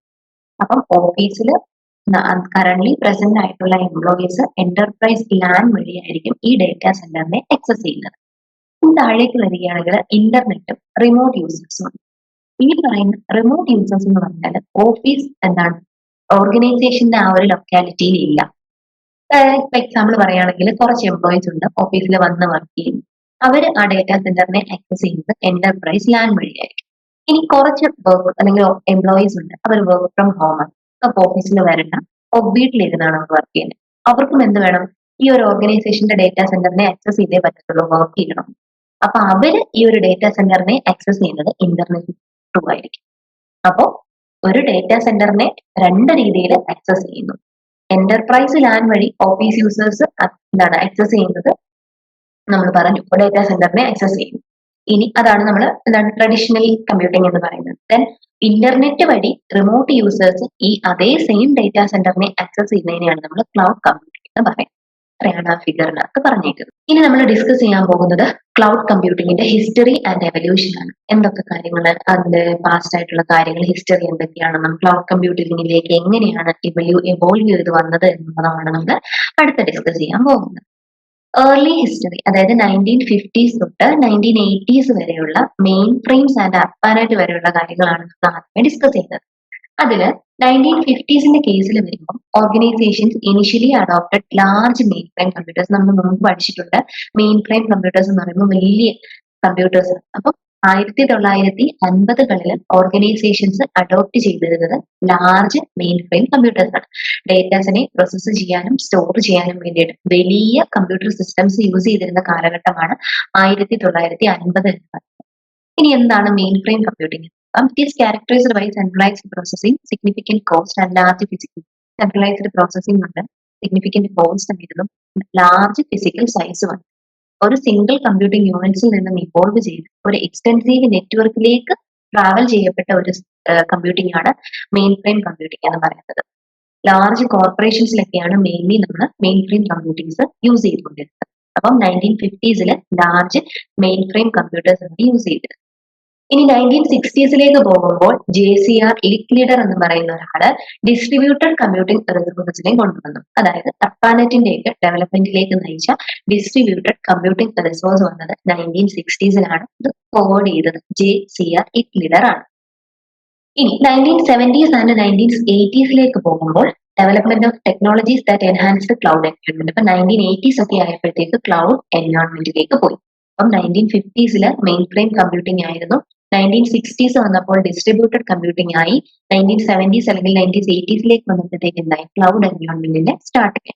IBM ആണ് ക്ലൗഡ് സെർവേഴ്സും സെർവർ ഹോസ്റ്റിംഗും ഒക്കെ ഡെവലപ്പ് ചെയ്തത്. കൊമേഴ്ഷ്യൽ എമർജൻസ്, ഈ ക്ലൗഡ് കമ്പ്യൂട്ടിംഗ് ജസ്റ്റ് ഇവോൾവ് ചെയ്തത് 1980സിലാണെങ്കിലും ഒരു 1990s 2000 ഒക്കെ ആയപ്പോഴത്തേക്ക് കൊമേഴ്ഷ്യലി ക്ലൗഡ് കമ്പ്യൂട്ടിംഗ് എമർജ് ചെയ്യാൻ തുടങ്ങി. ആ ഒരു കാലഘട്ടത്തെ പറ്റിയാണ് ഇനി നമ്മൾ ഡിസ്കസ് ചെയ്യുന്നത്. 1990സില് ഗ്രിഡ് കമ്പ്യൂട്ടിംഗ് എന്ന് പറയുന്ന ഒരു മെത്തേഡ് വന്നു. Emerged as a progression in the field of cloud computing. അതായത് 1990സില് ഗ്രിഡ് കമ്പ്യൂട്ടിംഗ് എന്ന് പറയുന്ന ഒരു ടെക്നിക്ക് വന്നു. It stands as a computing framework that coordinating computing resources spanning across geographical locations to accomplish shared objects. Shared ഒബ്ജക്ട്സിന്റെ നീഡ്സിനെ accomplish ചെയ്യാൻ വേണ്ടിയിട്ട് വേരിയസ് ജിയോഗ്രഫിക്കൽ ലൊക്കേഷൻസിലേക്ക് സ്പാൻ ചെയ്യുന്ന കമ്പ്യൂട്ടിംഗ് റിസോഴ്സസിനെ കോർഡിനേറ്റ് ചെയ്യുന്ന ഒരു കമ്പ്യൂട്ടിംഗ് ഫ്രെയിംവർക്കാണ് ഗ്രിഡ് കമ്പ്യൂട്ടിംഗ് എന്ന് പറയുന്നത്. ഗ്രിഡ് കമ്പ്യൂട്ടിംഗ് എന്ന് പറയുമ്പോൾ നമുക്ക് നോർമലി എന്താണ്, ഒരു സിംഗിൾ കമ്പ്യൂട്ടർ അല്ല, ഒരു ഗ്രൂപ്പ് ഓഫ് കമ്പ്യൂട്ടേഴ്സിനെ കണക്ട് ചെയ്യുന്നതാണ് ഗ്രിഡ് കമ്പ്യൂട്ടിംഗ് എന്ന് പറയുന്നത്. ഇനി 1919 തന്നെ എന്താണ്, സെയിൽസ് ഫോഴ്സ് എന്താണ്, ഒരു business oriented computing service provide ചെയ്തു. സെയിൽസ് ഫോഴ്സ് ബിസിനസ് ഓറിയന്റഡ്, ബിസിനസിന് ആവശ്യമായിട്ടുള്ള ഒരു കമ്പ്യൂട്ടിംഗ് സർവീസ് 1999 ആയപ്പോഴത്തേക്ക് വന്നു. Eliminating the need for multiple software licences and physical installation. Multiple software ലൈസൻസോ അല്ലെങ്കിൽ ഫിസിക്കൽ ഇൻസ്റ്റലേഷൻസോ ഒന്നുമില്ലാതെ തന്നെ ബിസിനസ് ഓറിയന്റഡ് ആയിട്ടുള്ള കമ്പ്യൂട്ടിംഗ് സർവീസസ് പ്രൊവൈഡ് ചെയ്തത് 1999ലാണ്. ഇനി 2006ലേക്ക് വരുമ്പോൾ ആമസോൺ വെബ് സർവീസസ് ഇൻട്രൊഡ്യൂസ് ചെയ്തിട്ടുണ്ട്. AWS എന്ന് പറയുന്ന ആമസോൺ വെബ് സർവീസസ് ഇൻട്രൊഡ്യൂസ് ചെയ്തത് 2006ലാണ്. റോബസ്റ്റ് സ്റ്റോറേജും അതുപോലെ തന്നെ കമ്പ്യൂട്ടിംഗ് സർവീസസും പ്രൊവൈഡ് ചെയ്യുന്നതിൽ ഒരു മൈൽ സ്റ്റോൺ തന്നെയാണ് ഈ ആമസോൺ വെബ് സർവീസ് കൊണ്ടുവന്നിരിക്കുന്നത്. Subsequently, major technology companies like Google and Microsoft introduced their own suite of related solutions. അത് കഴിഞ്ഞതിന് ശേഷം ഗൂഗിളും മൈക്രോസോഫ്റ്റും ഒക്കെ അവരുടേതായിട്ടുള്ള ഒരു റിലേറ്റഡ് സൊല്യൂഷൻസ് എന്ത് ചെയ്യാൻ തുടങ്ങി, ഇൻട്രൊഡ്യൂസ് ചെയ്യാൻ തുടങ്ങി. അപ്പൊ ഇത്രയാണ് ഇവല്യൂഷൻ എന്ന് പറയുന്നത്. അതിന്റെ ഒരു ജസ്റ്റ് നമ്മളിപ്പം പറഞ്ഞ കാര്യങ്ങളെല്ലാം ജസ്റ്റ് ഒരു ഫിഗറിൽ കാണിച്ചിരിക്കുന്നതാണ് ഇത് ക്ലൗഡ് കമ്പ്യൂട്ടിംഗിന്റെ ഹിസ്റ്ററി എന്ന് പറയുന്നത്. ഫസ്റ്റ് നോക്കുകയാണെങ്കിൽ 1950സില് John McCarthy mainframe time sharing കമ്പ്യൂട്ടേഴ്സിനെ ഇൻട്രൊഡ്യൂസ് ചെയ്തു. 1969ലേക്ക് പോകുമ്പോൾ JCR ലിക്വിഡും അർപ്പാനെറ്റ് എന്ന് പറയുന്ന ഒരു കൺസെപ്റ്റ് കൊണ്ടുവന്നു. 1970 എത്തിയപ്പോഴത്തേക്ക് വിർച്വലൈസേഷൻ സോഫ്റ്റ്വെയർ ലോഞ്ച് ചെയ്തു. 1997 എന്താണ്, രാംനാഥ് ഷെല്ലപ്പ ക്ലൗഡ് കമ്പ്യൂട്ടിംഗ് എന്ന് പറയുന്ന ഒരു കൺസെപ്റ്റിനെ ഡിഫൈൻ ചെയ്തു. 1999 സെയിൽസ് 2006ലേക്ക് വന്നപ്പോഴത്തേക്ക് Amazon elastic computing cloud EC2 simple storage service S3 ഒക്കെ ഡിഫൈൻ ചെയ്തു. 2020 ആയപ്പോഴത്തേക്ക് 266 billion estimated global public cloud service market 2020 കൂടി ലോഞ്ച് ചെയ്യും. ഇതാണ് ക്ലൗഡ് കമ്പ്യൂട്ടിംഗിന്റെ ഒരു ഹിസ്റ്ററി ആൻഡ് എവല്യൂഷൻ എന്ന് പറയുന്നത്. അപ്പൊ ഇനി നമ്മൾ ഡിസ്കസ് ചെയ്യാൻ പോകുന്നത് ക്ലൗഡ് കമ്പ്യൂട്ടിംഗിന്റെ എവല്യൂഷൻ എന്താണെന്നാണ്. ഏതൊക്കെ സിസ്റ്റത്തിൽ നിന്ന് തുടങ്ങിയാണ് നമ്മൾ ക്ലൗഡ് കമ്പ്യൂട്ടിംഗ് വരെ എത്തി എന്നുള്ളതാണ് നമ്മൾ ഇനി ഡിസ്കസ് ചെയ്യുന്നത്. Then various advances, especially in hardware, internet technologies, distributed computing, system management led to the evolution of computing. ഒരുപാട് എന്താണ് ഹാർഡ്വെയറിനകത്ത് വന്ന കുറെ അഡ്വാൻസ്ഡ് ടെക്നോളജീസ്, അതായത് വിർച്വലൈസേഷൻ, മൾട്ടി കോർ ചിപ്സ്, അതുപോലെ തന്നെ ഇന്റർനെറ്റ് ടെക്നോളജിക്കകത്ത് വന്ന കുറെ advances, web services, service oriented architecture, web 2.0, distributed കമ്പ്യൂട്ടിംഗിൽ വന്നിട്ടുള്ള കുറച്ച് അഡ്വാൻസസ്, ക്ലസ്റ്റേഴ്സ്, ഗ്രിഡ്സ്, പിന്നെ autonomic computing, data centre automation എന്ന് പറയുന്ന സിസ്റ്റം മാനേജ്മെന്റ്, ഇതിനകത്തെല്ലാം വന്ന കുറെ അഡ്വാൻസസ് ആണ് എന്തിലേക്ക് ലെഡ് ചെയ്തത്? ക്ലൗഡ് കമ്പ്യൂട്ടിംഗിന്റെ എവല്യൂഷനിലേക്ക് ലെഡ് ചെയ്തത്. അതിനകത്ത് നമ്മൾ ഇനി ഓരോന്നും സെപ്പറേറ്റ് ആയിട്ട് നോക്കാൻ പോവുകയാണ്. എന്താണ് distributed system? Computing and distributed cloud computing share a foundational similarity. Computing, cloud കമ്പ്യൂട്ടിംഗും അതുപോലെ തന്നെ ഡിസ്ട്രിബ്യൂട്ടഡ് ക്ലൗഡ് കമ്പ്യൂട്ടിംഗും ഒരു ഫൗണ്ടേഷണൽ സിമിലാരിറ്റി ഷെയർ ചെയ്യുന്നുണ്ട്. Resources are spread across multiple machines. Distributed എന്ന് പറയുമ്പോഴേ ഡിസ്ട്രിബ്യൂട്ട് ചെയ്ത് കൊടുത്തേക്കുകയാണ്. റിസോഴ്സസിനെ എന്താണ് മൾട്ടിപ്പിൾ മെഷീൻസിലേക്ക് ഡിസ്ട്രിബ്യൂട്ട് ചെയ്ത് കൊടുത്തേക്കുന്നതിനെയാണ് നമ്മൾ ഡിസ്ട്രിബ്യൂട്ടഡ് സിസ്റ്റം എന്ന് പറയുന്നത്. പല ലൊക്കേഷൻസിൽ എന്താണ് റിസോഴ്സസിനെ നമ്മൾ മൾട്ടിപ്പിൾ മെഷീൻസിലായിട്ട് എന്താണ് പല ലൊക്കേഷൻസിലായിട്ട് ഷെയർ ചെയ്ത് കൊടുക്കുന്നു. പക്ഷെ ഇവയെല്ലാം ഇന്റർ കണക്റ്റഡ് ആണ്. സെപ്പറേറ്റ് മെഷീൻസ് ആണെങ്കിൽ പോലും ഈ ഓരോ മെഷീൻസും ഇന്റർ കണക്റ്റഡ് ആണ്. ആ ഒരു വർക്ക് ലോഡിന്റെ ഓരോ പാർട്ടും ഹാൻഡിൽ ചെയ്യുന്നത് ഈ ഈച്ച് മെഷീൻസ് ആയിരിക്കും. ഇതാണ് ഡിസ്ട്രിബ്യൂട്ടഡ് സിസ്റ്റം എന്ന് പറയുന്നത്. അപ്പോൾ resources are spread across multiple machines in different locations, all Inter connected. തമ്മിൽ ഇന്റർ കണക്റ്റഡ് ആയിട്ടുള്ള ഒരുപാട് മെഷീൻസിനകത്തേക്ക് നമ്മൾ റിസോഴ്സസിനെ പല ലൊക്കേഷൻസിൽ ഷെയർ ചെയ്ത് കൊടുക്കുന്നു. ഇവയെല്ലാം ഇന്റർ കണക്റ്റഡ്. ഓരോ മെഷീനും ആ ഒരു എന്താണ് സ്പെസിഫിക് വർക്ക് ലോഡിന്റെ ഒരു ഭാഗം ഹാൻഡിൽ ചെയ്ത് വർക്ക് ചെയ്യുന്നു. ഇതാണ് ഡിസ്ട്രിബ്യൂട്ടഡ് സിസ്റ്റം എന്ന് പറയുന്നത്. In distributed cloud computing, a single task is spread across multiple machines in different locations only. ഒരു സിംഗിൾ ടാസ്കിനെ മൾട്ടിപ്പിൾ ലൊക്കേഷൻസിൽ ഇരിക്കുന്ന മൾട്ടിപ്പിൾ മെഷീൻസിൽ അല്ലെങ്കിൽ ഇന്റർ കണക്റ്റഡ് ആയിട്ടുള്ള മൾട്ടിപ്പിൾ ലൊക്കേഷൻസിൽ ഇരിക്കുന്ന മൾട്ടിപ്പിൾ മെഷീൻസിലേക്ക് ഒരു സിംഗിൾ ടാസ്കിനെ എന്താണ് സ്പ്രെഡ് ചെയ്ത് കൊടുത്തിരിക്കുന്നതിനെയാണ് നമ്മൾ ഡിസ്ട്രിബ്യൂട്ടഡ് ക്ലൗഡ് കമ്പ്യൂട്ടിംഗ് എന്ന് പറയുന്നത്. ഓരോ മെഷീനും ആ ഒരു വർക്ക് ലോഡിന്റെ ഒരു പാർട്ടിനെ ഹാൻഡിൽ ചെയ്യുന്നുണ്ട്, അല്ലെങ്കിൽ ആ ഒരു ടാസ്ക് കംപ്ലീറ്റ് ചെയ്യാൻ വേണ്ടിയിട്ട് ഓരോ മെഷീനും അതിനാവശ്യമായിട്ടുള്ള എഫേർട്ട് എടുക്കുന്നുണ്ട്. ഇത് ഒരു നെറ്റ്വർക്കിനെയാണ് റെപ്രസെന്റ് ചെയ്യുന്നത്. അതായത് ഒരു കോമൺ ഗോൾ അച്ചീവ് ചെയ്യാൻ വേണ്ടിയിട്ട് ന്യൂമറസ് കമ്പ്യൂട്ടേഴ്സ് ഒന്നിച്ച് വർക്ക് ചെയ്യുന്ന ഒരു നെറ്റ്വർക്ക് ആയിട്ടാണ് ഈ ഒരു ഡിസ്ട്രിബ്യൂട്ടഡ് ക്ലൗഡ് കമ്പ്യൂട്ടിങ്ങിനെ റെപ്രസെന്റ് ചെയ്യുന്നത്. ഓവറോൾ ടാസ്കിന് വേണ്ടിയിട്ട് ഓരോരുത്തരും അവരുടേതായിട്ടുള്ള കോൺട്രിബ്യൂഷൻസ് കൊടുക്കും. അതുകൊണ്ട് ഇതൊരു നെറ്റ്വർക്ക് ആയിട്ട് റെപ്രസെന്റ് ചെയ്യും. ഇനി ഇന്റർനെറ്റ് ബേസ്ഡ് ആക്സസിലാണ് ഈ ക്ലൗഡ് കമ്പ്യൂട്ടിംഗ് ബേസ് ചെയ്തിരിക്കുന്നത്. And provision of essential resources why distributed cloud computing revolves around resource sharing across a network of multiple computers. അതായത് മൾട്ടിപ്പിൾ കമ്പ്യൂട്ടേഴ്സ്, ഇന്റർ കണക്റ്റഡ് ആയിട്ടുള്ള മൾട്ടിപ്പിൾ കമ്പ്യൂട്ടേഴ്സിലേക്ക് എന്താണ് നെറ്റ്വർക്ക് ഷെയർ ചെയ്തുകൊണ്ട് functions നടത്തുന്നതാണ് distributed cloud computing എന്ന് പറയുന്നത്. Internet based ആക്സസിൽ work ചെയ്യുന്ന ഒന്നാണ് ക്ലൗഡ് കമ്പ്യൂട്ടിംഗ് എന്ന് പറയുന്നത്. ഇനി നമ്മൾ നെക്സ്റ്റ് മൂവ് ചെയ്യുന്നത് മെയിൻ ഫ്രെയിം കമ്പ്യൂട്ടിംഗ് എന്താണ്. നമ്മൾ പറഞ്ഞു 1950s ഒക്കെ ആ ഒരു സമയത്താണ് മെയിൻ ഫ്രെയിം കമ്പ്യൂട്ടിംഗ് ഇവോൾവ് ചെയ്തതെന്ന് പറഞ്ഞു. 1951 ഇനിഷ്യലി ഇത് ഇൻട്രൊഡ്യൂസ് ചെയ്യുന്നത്. 1951 main frame computers initially introduce ചെയ്യുമ്പോൾ ഇതൊരു റിലയബിൾ കമ്പ്യൂട്ടിംഗ് മെഷീനറി ആയിരുന്നു. മെയിൻ ഫ്രെയിം എന്ന് പറഞ്ഞാൽ തന്നെ സെൻട്രൽ ഹൗസ് എന്ന് പറയുന്ന ആ ഒരു വേർഡിൽ നിന്നാണ് മെയിൻ ഫ്രെയിം എന്ന് പറയുന്ന ആ ഒരു ടേം ഡിറൈവ് ചെയ്തത്. During their inception computers were as large as garages. നമുക്കറിയാം റൈറ്റ് സൈഡിൽ ഒരു ഫിഗർ കൊടുത്തിട്ടുണ്ട്. മെയിൻ ഫ്രെയിം കമ്പ്യൂട്ടിങ്ങിന്റെ ഫിഗർ ആണ്. അതിനകത്ത് ഒരു ഗാരേജോളം വലിപ്പം വരുന്നതായിരുന്നു മെയിൻ ഫ്രെയിം കമ്പ്യൂട്ടർ എന്ന് പറയുന്നത്. Then mainframe refers to a substantial computer system overseeing an entire organization. ഒരു entire organizationന്റെ സബ്സ്റ്റാൻഷ്യൽ കമ്പ്യൂട്ടർ സിസ്റ്റം ആയിരുന്നു ഈ പറയുന്ന മെയിൻ ഫ്രെയിം എന്ന് പറയുന്നത്. Mainframes are considered the smaller although significantly larger than personal computer. Mainframe കമ്പ്യൂട്ടറിന്റെ ആ ഒരു ഫംഗ്ഷനിങ് എന്ന് പറയുന്നത് കൺസിഡറബിളി സ്മോളർ ആണ്. എന്നാൽ എന്താണ് ഒരു പേഴ്സണൽ കമ്പ്യൂട്ടറിന് അല്ലെങ്കിൽ ഒരു മിനി കമ്പ്യൂട്ടറിനെക്കാളും സിഗ്നിഫിക്കന്റ്ലി ലാർജർ ആണ്. അതുപോലെ ഇതിന് എക്സ്റ്റെൻസീവ് സ്റ്റോറേജ് കപ്പാസിറ്റി ഉണ്ട്. മറ്റുള്ള കമ്പ്യൂട്ടേഴ്സിനെ വെച്ച് ബേസ് ചെയ്യുകയാണെന്നുണ്ടെങ്കിൽ വളരെയധികം സ്റ്റോറേജ് കപ്പാസിറ്റി ഉള്ളതാണ് മെയിൻ ഫ്രെയിം കമ്പ്യൂട്ടർ എന്ന് പറയുന്നത്. അതുപോലെ തന്നെ പേഴ്സണൽ കമ്പ്യൂട്ടറിനേക്കാളും പ്രോസസിംഗ് സ്പീഡ് കൂടുതലായിരിക്കും. Computers are categorised in 4 types based on their contemporary application. ആപ്ലിക്കേഷന്റെ ബേസിൽ കമ്പ്യൂട്ടേഴ്സിനെ നമ്മൾ 4 തരത്തിൽ ഡിവൈഡ് ചെയ്തിട്ടുണ്ട്. Supercomputers, mainframe computers, minicomputers and microcomputers. എന്താണ് സൂപ്പർ കമ്പ്യൂട്ടേഴ്സിന് ശേഷം മെയിൻ ഫ്രെയിം കമ്പ്യൂട്ടേഴ്സ് ആണ് എന്താണ് കോംപ്ലക്സ് ആൻഡ് എക്സ്പെൻസീവ് കമ്പ്യൂട്ടേഷൻസിന് വേണ്ടിയിട്ട് നമ്മൾ യൂസ് ചെയ്തുകൊണ്ടിരുന്നത്. They surpass the power of mini computers or microcomputers, but fall short in the capability compared to supercomputers. Mini കമ്പ്യൂട്ടേഴ്സിനെയും micro കമ്പ്യൂട്ടേഴ്സിനെയും വെച്ച് കമ്പയർ ചെയ്ത് നോക്കുകയാണെങ്കിൽ കുറച്ചും കൂടി പവർ കൂടുതൽ എന്ന് പറയുന്നത് എന്തിനായിരുന്നു? ഈ പറയുന്ന മെയിൻ ഫ്രെയിം കമ്പ്യൂട്ടേഴ്സിനായിരുന്നു. എന്നാൽ സൂപ്പർ കമ്പ്യൂട്ടേഴ്സിനെക്കാളും കുറച്ച് താഴെയുമാണ്. Mainframe computers find extensive utilisation in large corporation. വലിയ കോർപ്പറേഷൻസിലായിരുന്നു ഈ പറയുന്ന മെയിൻ ഫ്രെയിം കമ്പ്യൂട്ടേഴ്സ് എക്സ്റ്റൻസീവ് ആയിട്ട് യൂട്ടിലൈസ് ചെയ്തുകൊണ്ടിരുന്നത്. ഇനി നെക്സ്റ്റ് നമ്മൾ മൂവ് ചെയ്യുന്നത് എന്താണ് ക്ലസ്റ്റർ കമ്പ്യൂട്ടിംഗ്. കമ്പ്യൂട്ടർ നമ്മൾ പറഞ്ഞു മെയിൻ ഫ്രെയിം ഉണ്ട്, മിനി കമ്പ്യൂട്ടർ ഉണ്ട്, എന്താണ് സൂപ്പർ കമ്പ്യൂട്ടർ ഉണ്ട്, മൈക്രോ കമ്പ്യൂട്ടർ ഉണ്ടെന്ന് പറഞ്ഞു. ഇനി നമ്മൾ ഇപ്പൊ ഇത്രയും നേരം നമ്മൾ പറഞ്ഞത് ക്ലൗഡ് കമ്പ്യൂട്ടിങ്ങിന്റെ ഹിസ്റ്ററി പറഞ്ഞു, എവല്യൂഷൻ പറഞ്ഞു. പിന്നെ ഇപ്പൊ നമ്മൾ ഡിസ്കസ് ചെയ്യാൻ പോകുന്നത് ഇനി എന്താണ് ക്ലസ്റ്റർ കമ്പ്യൂട്ടിംഗ് എന്നാണ്. Cluster computing involves harnessing multiple interconnected computers within a network to operate collectively as a unified entity.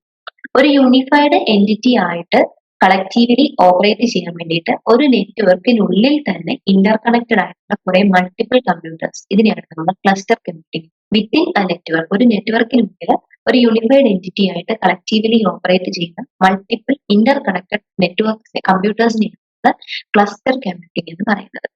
Each computer integrated into this network is taked as a node. ഒരു network ഉണ്ടായിരിക്കും, ആ ഒരു നെറ്റ്വർക്കിലേക്ക് കുറെ multiple കമ്പ്യൂട്ടേഴ്സിനെ connect ചെയ്തിട്ടുണ്ടായിരിക്കും. അങ്ങനെ connect ചെയ്തിരിക്കുന്ന ഓരോ കമ്പ്യൂട്ടേഴ്സിനെ നമ്മൾ നോഡ് എന്നാണ് റെപ്രസെന്റ് ചെയ്യുന്നത്. To simultaneous operations across the connected computers a unified system is simulated non system transfer. അപ്പം എന്താണ് ഈ കണക്റ്റഡ് കമ്പ്യൂട്ടേഴ്സ് എല്ലാം തന്നെ സൈമിൾട്ടേനിയസ് ഓപ്പറേഷൻസിലൂടെ ഒരു യൂണിഫൈഡ് സിസ്റ്റം ആയിട്ട് വർക്ക് ചെയ്യുന്നു. ഇതിനെ നമ്മുടെ സിസ്റ്റം ട്രാൻസ്പെറൻസി എന്നാണ് പറയുന്നത്. അതൊരു വിർച്വൽ സിസ്റ്റം ആയിട്ട് ആക്ട് ചെയ്യുന്നു. അതിനെ നമ്മൾ സിസ്റ്റം ട്രാൻസ്പെറൻസി എന്ന് പറയുന്നു. This networking model is build on the concept of distributed system. നമ്മൾ പറഞ്ഞു ഡിസ്ട്രിബ്യൂട്ടഡ് സിസ്റ്റത്തിന്റെ ബേസിസിലാണ് ഇതിനെ നമ്മൾ ഡിഫൈൻ ചെയ്തിരിക്കുന്നത്. വിത്ത് ലോക്കൽ ഏരിയ ലാനുമായിട്ട് ലാനിനെ ഒരു കണക്റ്റിംഗ് ഫ്രെയിംവർക്ക് ആയിട്ട് യൂസ് ചെയ്തുകൊണ്ട് ഡിസ്ട്രിബ്യൂട്ടഡ് സിസ്റ്റത്തിന്റെ കൺസെപ്റ്റ് എങ്ങനെയാണോ അതുപോലെ തന്നെയാണ് ഈ ഒരു ക്ലസ്റ്റർ കമ്പ്യൂട്ടിങ്ങിന്റെ നെറ്റ്വർക്കിംഗ് മോഡൽ എന്ന് പറയുന്നത്. ഫിഗറിൽ കണ്ടാൽ അറിയാം, റൈറ്റ് സൈഡിൽ ഫിഗറിൽ നമ്മളൊരു ലാനുമായിട്ട് ഒരുപാട് മൾട്ടിപ്പിൾ നെറ്റ്വർക്ക്സിനെ കണക്ട് ചെയ്ത് വെച്ചിട്ടുണ്ട്. ഇതാണ് ക്ലസ്റ്റർ കമ്പ്യൂട്ടിംഗ് എന്ന് പറയുന്നത്. ഇനി ഓരോ ക്ലസ്റ്റേഴ്സിന്റെയും ഹാർഡ്വെയർ കോൺഫിഗറേഷൻ എന്ന് പറയുന്നത് ഓരോ നെറ്റ്വർക്കിംഗ് പ്രോട്ടോകോൾസിനെ ബേസ് ചെയ്തിരിക്കും. ഏത് നെറ്റ്വർക്കിംഗ് പ്രോട്ടോകോൾ ആണോ യൂസ് ചെയ്യുന്നത് അതുമായിട്ട് ബേസ് ചെയ്ത് പോകുന്ന ഹാർഡ്വെയർ കോൺഫിഗറേഷൻ ആയിരിക്കും ഈ ഒരു ക്ലസ്റ്ററിനകത്ത് യൂസ് ചെയ്യുന്നത്. അങ്ങനെ നോക്കുകയാണെങ്കിൽ ക്ലസ്റ്റർ രണ്ട് തരത്തിലുണ്ട്, ഓപ്പൺ ക്ലസ്റ്റേഴ്സും ക്ലോസ്ഡ് ക്ലസ്റ്റേഴ്സും. ഓപ്പൺ ക്ലസ്റ്റേഴ്സ് എന്താണെന്ന് ചോദിച്ചാൽ net IP addresses and accessible സോൺലി through internet. Internet വഴി മാത്രം IP അഡ്രസ്സിനെ ആക്സസ് ചെയ്യാൻ പറ്റുന്ന ഒന്നാണ് ഓപ്പൺ ക്ലസ്റ്റേഴ്സ്. ഇനി ക്ലോസ്ഡ് ക്ലസ്റ്റേഴ്സ് എന്താണെന്ന് ചോദിച്ചാൽ nodes R hidden behind the gateway node providing bit. ഇതിന്റെ നോഡ്സ് എന്ന് പറയുന്നത് ഗേറ്റ്വേ നോഡിന് ബിഹൈൻഡ് ആയിട്ട് ഹൈഡ് ചെയ്ത് വെച്ചിരിക്കും, പക്ഷേ ബെറ്റർ സെക്യൂരിറ്റി ആയിരിക്കും പ്രൊവൈഡ് ചെയ്യുന്നത്. മറ്റേന്ന് പറയുന്നത് ഓപ്പൺ ആണ്. ഓപ്പൺ ക്ലസ്റ്റർ എന്ന് പറയുന്നത് ഓപ്പൺ ആണ്, ഇന്റർനെറ്റ് ത്രൂ എന്താണ് ആക്സസിബിൾ ആയിട്ടുള്ളതാണ് ഓപ്പൺ ക്ലസ്റ്റേഴ്സ് എന്ന് പറയുന്നത്. ക്ലോസ്ഡ് ക്ലസ്റ്റേഴ്സ് എന്ന് പറയുന്നത് ഇതിന്റെ നോഡ്സ് എന്ന് പറയുന്നത് ഗേറ്റ്വേ ബിഹൈൻഡ് ആയിട്ട് ഹൈഡ് ചെയ്ത് വെച്ചിരിക്കും, അതുകൊണ്ട് തന്നെ എക്സ്ട്രാ സെക്യൂരിറ്റി ആയിരിക്കും ക്ലോസ്ഡ് ക്ലസ്റ്റേഴ്സ് പ്രൊവൈഡ് ചെയ്യുന്നത്. ഈ ക്ലസ്റ്റർ കമ്പ്യൂട്ടിങ്ങിന്റെ കീ ഫീച്ചേഴ്സ് എന്തൊക്കെയാണെന്ന് നമുക്ക് നോക്കാം. ഫസ്റ്റ് വൺ എന്ന് പറയുന്നത് യൂണിഫോമിറ്റി ആണ്. അതായത് നമ്മൾക്കറിയാം ഒരുപാട് കമ്പ്യൂട്ടേഴ്സിനെ ഒരു ലാനുമായിട്ട് ഇന്റർകണക്ട് ചെയ്തിട്ടുണ്ടെന്ന് പറഞ്ഞു. ഈ ഒരു ലിങ്ക്ഡ് കമ്പ്യൂട്ടേഴ്സ് എല്ലാം തമ്മിൽ ഒരു യൂണിഫോമിറ്റി ഷെയർ ചെയ്യുന്നുണ്ട്. അതാണ് ഒന്നാമത്തെ കീ ഫീച്ചർ എന്ന് പറയുന്നത്. രണ്ട്, tight interconnection facilitated by specialised network connection. Specialised ആയിട്ടുള്ള നെറ്റ്വർക്ക് കണക്ഷൻ ത്രൂ ആണ് ഈ ഒരു ടൈറ്റ് ഇന്റർകണക്ഷൻ ഫെസിലിറ്റേറ്റ് ചെയ്യുന്നത്. Then every computer sharing an identical home directory. നമുക്കറിയാം ഇവയെല്ലാം ഒരു സ്പെസിഫൈഡ് ആയിട്ടുള്ള ഒരു നെറ്റ്വർക്ക് കണക്ഷനിലൂടെ ഈ എല്ലാ കമ്പ്യൂട്ടേഴ്സിനെയും നമ്മളൊരു ലാനുമായിട്ട് കണക്ട് ചെയ്തിട്ടുണ്ടെന്ന് പറഞ്ഞു. അതുകൊണ്ട് തന്നെ ഓരോ കമ്പ്യൂട്ടറും ഒരു ഐഡന്റിക്കൽ ആയിട്ടുള്ള ഹോം ഡയറക്ടറി ഷെയർ ചെയ്യുന്നു. ഇത് മൂന്നുമാണ് ക്ലസ്റ്റർ കമ്പ്യൂട്ടിങ്ങിന്റെ കീ ഫീച്ചേഴ്സ് എന്ന് പറയുന്നത്. Uniformity in the equipment of linked computers, tight interconnection facilitated by specialised network connection, then identical home directory. ഇതാണ് key features cluster computing. Next നമ്മൾ മൂവ് ചെയ്യുന്നത് എന്താണ് ഗ്രിഡ് കമ്പ്യൂട്ടിംഗ് എന്നാണ്. ഗ്രിഡ് കമ്പ്യൂട്ടിംഗ് എന്ന് പറയുന്നത് 1990s evolve ചെയ്തത്. ക്ലൗഡ് കമ്പ്യൂട്ടിങ്ങിന് ശേഷം cloud കമ്പ്യൂട്ടിങ്ങിന് മുന്നേ 1990s ഗ്രിഡ് കമ്പ്യൂട്ടിംഗ് ഇവോൾവ് ചെയ്തിരിക്കുന്നത്. ഇതിന്റെ ഡെഫിനിഷൻ എന്താണെന്ന് പറഞ്ഞാൽ a computing framework that consolidate resources across diverse geographical location for a shared object. പല ജിയോഗ്രഫിക്കൽ ലൊക്കേഷൻസിൽ അക്രോസ് ചെയ്തിരിക്കുന്ന കമ്പ്യൂട്ടിംഗ് ഫ്രെയിംവർക്കുകളെ എന്താണ് ഷെയർഡ് ഒബ്ജക്റ്റീവ്സ് വെച്ചിട്ട് കണക്ട് ചെയ്യുന്നു. കമ്പ്യൂട്ടിംഗ് ഫ്രെയിംവർക്ക് ആണ് that consolidate resources across diverse geography, പല ജിയോഗ്രഫിക്കൽ ഏരിയാസിലുള്ള റിസോഴ്സസിനെ തമ്മിൽ കണക്ട് ചെയ്യാൻ വേണ്ടിയിട്ട് യൂസ് ചെയ്യുന്ന ഒരു കമ്പ്യൂട്ടിംഗ് ഫ്രെയിംവർക്ക് ആണ് ഗ്രിഡ് കമ്പ്യൂട്ടിംഗ് എന്ന് പറയുന്നത്. ഇനി ഇതിന്റെ മെക്കാനിസം എങ്ങനെയാണെന്ന് ചോദിച്ചാൽ, it works by amalgamating and granting access to unused resources from multiple computers. Multiple കമ്പ്യൂട്ടേഴ്സിൽ നിന്നും അൺയൂസ്ഡ് ആയിട്ടുള്ള റിസോഴ്സസിനെ ആക്സസ് ചെയ്യാനുള്ള ഗ്രാൻഡ് പെർമിഷൻസ് കൊടുക്കും. അതാണ് ഈ ഒരു ഗ്രിഡ് കമ്പ്യൂട്ടിങ്ങിന്റെ എന്തെന്ന് പറയുന്നത് മെക്കാനിസം. ഇനി ഈ ഒരു ഗ്രിഡ് കമ്പ്യൂട്ടിങ്ങിന്റെ കീ ഫംഗ്ഷൻ എന്താണെന്ന് ചോദിച്ചാൽ, facilitate the execution of single task by leveraging massive computing power for complex operation that exceed a single computer's capacity. അതായത് ഒരു സിംഗിൾ കമ്പ്യൂട്ടറിന്റെ കപ്പാസിറ്റിയെ എക്സീഡ് ചെയ്യുന്ന രീതിയിൽ കോംപ്ലക്സ് ആയിട്ടുള്ള ഓപ്പറേഷനെ പോലും എക്സിക്യൂട്ട് ചെയ്യും. അതാണ് കീ ഫംഗ്ഷൻ എന്ന് പറയുന്നത്. അപ്പം ഒരു സിംഗിൾ കമ്പ്യൂട്ടറിന്റെ കേപ്പബിലിറ്റിക്ക് എക്സീഡഡ് ആയിട്ടുള്ള കോംപ്ലക്സ് ആയിട്ടുള്ള ഓപ്പറേഷൻസ് പോലും മാസീവ് കമ്പ്യൂട്ടിംഗ് പവർ കൊടുത്തുകൊണ്ട് എക്സിക്യൂട്ട് ചെയ്യുക എന്നുള്ളതാണ് ഗ്രിഡ് കമ്പ്യൂട്ടിങ്ങിന്റെ മെയിൻ ഫംഗ്ഷൻ അല്ലെങ്കിൽ കീ ഫംഗ്ഷൻ എന്ന് പറയുന്നത്. ഇതിനൊരു എക്സാമ്പിൾ പറയുകയാണെങ്കിൽ, മെറ്റീരിയോളജിസ്റ്റ് യൂസ് ചെയ്യുന്ന വെതർ മോഡലിംഗ് എന്ന് പറയുന്നത് ഗ്രിഡ് കമ്പ്യൂട്ടിങ്ങിന്റെ ഒരു എക്സാമ്പിൾ ആണ്. They distribute the sheer volume of data analysis across a geographically dispersed grid system, then merge the findings. അതായത് നമ്മൾ വെതർ ഫോർകാസ്റ്റിംഗ് എന്ന് പറയുമ്പോൾ വിത്ത് ലാർജ് പോസ്റ്റ് ജിയോഗ്രഫിക്കൽ ഏരിയയിലുള്ള എല്ലാത്തിന്റെയും കൂടെ ഒരു ആവറേജ് അല്ലെങ്കിൽ ആ ഒരു എല്ലാത്തിനെയും കൂടെ മെർജ് ചെയ്ത് ആ ഒരു ഫൈൻഡിങ്സിനെ മെർജ് ചെയ്തിട്ടാണ് മെറ്റീരിയോളജിസ്റ്റ് പ്രഡിക്ഷൻസ് നടത്തുന്നത്. അപ്പം ഒരു ലാർജ് ജിയോഗ്രഫിക്കൽ ഏരിയയിലായിരിക്കും ഇതിന്റെ ആ ഒരു ആക്സസ് എന്ന് പറയുന്നത്. അതുകൊണ്ട് തന്നെ അത് ഗ്രിഡ് കമ്പ്യൂട്ടിങ്ങിന് എക്സാമ്പിൾ ആണ്. ഒരു സിംഗിൾ കമ്പ്യൂട്ടറിന്റെ കാപ്പബിലിറ്റിക്ക് എക്സീഡ് ആകുന്ന രീതിയിലുള്ള മോസ്റ്റ് കോംപ്ലക്സ് ആയിട്ടുള്ള ഓപ്പറേഷൻസിന് പോലും മാസീവ് കമ്പ്യൂട്ടിംഗ് പവർ പ്രൊവൈഡ് ചെയ്യുക എന്നുള്ളതാണ് ഗ്രിഡ് കമ്പ്യൂട്ടിങ്ങിന്റെ ലക്ഷ്യം. എക്സാമ്പിൾ പല ജിയോഗ്രഫിക്കൽ ഏരിയയിലുള്ള അനാലിസിസ് എല്ലാം എടുത്തുകൊണ്ട് ഈ ഫൈൻഡിങ്സ് എല്ലാം മെർജ് ചെയ്തിട്ടാണ് വെതർ മോഡലിംഗ് ആൻഡ് അനാലിസിസ് ചെയ്യുന്നത്. അതിന്റെ ഒരു എക്സാമ്പിൾ. ഇനി നമ്മൾ ഡിസ്കസ് ചെയ്യാൻ പോകുന്നത് എന്താണ് വിർച്വലൈസേഷൻ. എന്താണ് വിർച്വലൈസേഷൻ? ഡെഫിനിഷൻ പറയുകയാണെങ്കിൽ, technology that uses software to create an abstraction layer on top of computer hardware. Computer ഹാർഡ്വെയറിന്റെ ടോപ്പിൽ ഒരു അബ്സ്ട്രാക്ഷൻ ലെയർ ക്രിയേറ്റ് ചെയ്യുന്ന സോഫ്റ്റ്വെയർ, അതാണ് ഇതിന്റെ ഒരു ടെക്നോളജി എന്ന് പറയുന്നത്. അപ്പൊ വിർച്വലൈസേഷൻ എന്ന് പറഞ്ഞാൽ to create an abstraction layer on top of computer hardware. ഇതിന്റെ പ്രോസസ് എന്താണെന്ന് പറഞ്ഞാൽ, it involves partitioning the physical elements of a single computer into multiple virtual machines. ഒരു സിംഗിൾ കമ്പ്യൂട്ടറിന്റെ ഫിസിക്കൽ എലമെന്റ്സിനെ മൾട്ടിപ്പിൾ വിർച്വൽ മെഷീൻസ് VMs ആയിട്ട് convert ചെയ്യുക എന്നുള്ളതാണ് ഇതിന്റെ പ്രോസസ് എന്ന് പറയുന്നത്. അതായത് നമ്മുടെ ഒരു സിംഗിൾ കമ്പ്യൂട്ടറിന്റെ ഫിസിക്കൽ എലമെന്റ്സ് ആയ പ്രോസസർ, മെമ്മറി, സ്റ്റോറേജ് ഇതിനെല്ലാം മൾട്ടിപ്പിൾ ആയിട്ട് ഡിവൈഡ് ചെയ്യുന്നു. ആ മൾട്ടിപ്പിൾ ആയിട്ട് ഡിവൈഡ് ചെയ്യുന്ന ഓരോന്നിനെ നമ്മൾ വിർച്വൽ മെഷീൻസ് അഥവാ VMs എന്നാണ് പറയുന്നത്. ഇതാണ് വിർച്വലൈസേഷൻ. ഇതാണ് ഇതിന്റെ പ്രോസസ് എന്ന് പറയുന്നത്. ഇനി ഇതിന്റെ ഓപ്പറേഷൻ എന്താണെന്ന് പറഞ്ഞാൽ, each VM operate with its on distinct operating system. ഓരോ വിർച്വൽ മെഷീനും അതിൻ്റെതായിട്ടുള്ള ഒരു ഓപ്പറേറ്റിംഗ് സിസ്റ്റം വെച്ചിട്ടായിരിക്കും ഓപ്പറേറ്റ് ചെയ്യുന്നത്. Functioning like an independent computer. അപ്പൊ അതിൽ ഓരോ വിർച്വൽ മെഷീൻസും ഒരു ഇൻഡിപെൻഡന്റ് കമ്പ്യൂട്ടർ ആയിട്ടായിരിക്കും വർക്ക് ചെയ്യുന്നത്. So it only access A fraction of the underline hardware resource. ആ ഒരു അണ്ടർലൈൻ ഹാർഡ്വെയർ റിസോഴ്സസിന്റെ ഒരു ഫ്രാക്ഷൻ മാത്രമായിരിക്കും അവ യൂസ് ചെയ്യുന്നത്. അപ്പോൾ വിർച്വലൈസേഷൻ എന്താണ് എന്ന് പറഞ്ഞാൽ, it is a technology that uses software to create an abstraction layer on top of computer hardware. അതായത് ഒരു സിംഗിൾ കമ്പ്യൂട്ടറിന്റെ ഫിസിക്കൽ എലമെന്റ്സിനെ പാർട്ടീഷൻ ചെയ്ത് മൾട്ടിപ്പിൾ വിർച്വൽ മെഷീൻസ് ആക്കി മാറ്റുന്നതിനെയാണ് നമ്മൾ വിർച്വലൈസേഷൻ എന്ന് പറയുന്നത്. ഇങ്ങനെ മൾട്ടിപ്പിൾ വിർച്വൽ മെഷീൻസ് ആക്കുമ്പോൾ അതിനകത്ത് ഓരോ വിർച്വൽ മെഷീൻസും സ്വന്തമായിട്ട് ഒരു ഓപ്പറേറ്റിംഗ് സിസ്റ്റം യൂസ് ചെയ്യുന്നത് കൊണ്ട് തന്നെ ഓരോന്നും ഒരു ഇൻഡിപെൻഡന്റ് കമ്പ്യൂട്ടർ ആയിട്ടായിരിക്കും വർക്ക് ചെയ്യുന്നത്. ഇനി ഇതിന്റെ ബെനിഫിറ്റ് എന്താണെന്ന് ചോദിച്ചാൽ, result in enhanced efficiency in utilising physical computer systems and provides A heightened return of investment. ഇത് ഫിസിക്കൽ കമ്പ്യൂട്ടർ സിസ്റ്റത്തിന് ഒരു ഹൈ എഫിഷ്യൻസി പ്രൊവൈഡ് ചെയ്യുന്നുണ്ട്, അതുപോലെ തന്നെ ഹൈ റിട്ടേൺ ഓഫ് ഇൻവെസ്റ്റ്മെന്റുമാണ്. ഇത് എന്തിലേക്ക് റിസൾട്ട് ചെയ്യുന്നു വെച്ചാൽ, leads to enhanced efficiency in using physical computer system. Physical computer സിസ്റ്റത്തിനെ യൂസ് ചെയ്യുന്നതിനകത്ത് കുറച്ചും കൂടെ എൻഹാൻസ്ഡ് ആയിട്ട് അതിനെ എഫിഷ്യന്റ് ആയിട്ട് യൂസ് ചെയ്യിപ്പിക്കുന്നു. അതുപോലെ തന്നെ ഹൈ റിട്ടേൺ ഓഫ് ഇൻവെസ്റ്റ്മെന്റും ആയിരിക്കും പ്രൊവൈഡ് ചെയ്യുന്നത്. ഇനി ഇതിന്റെ ഒരു സിഗ്നിഫിക്കൻസ് എന്താണെന്ന് ചോദിച്ചാൽ, ബിസിനസ് IT ആർക്കിടെക്ചറിൽ ഒഴിച്ചുകൂടാനാകാത്ത ഒരു ടെക്നിക്കായിട്ട് ഇത് മാറിയിട്ടുണ്ട്.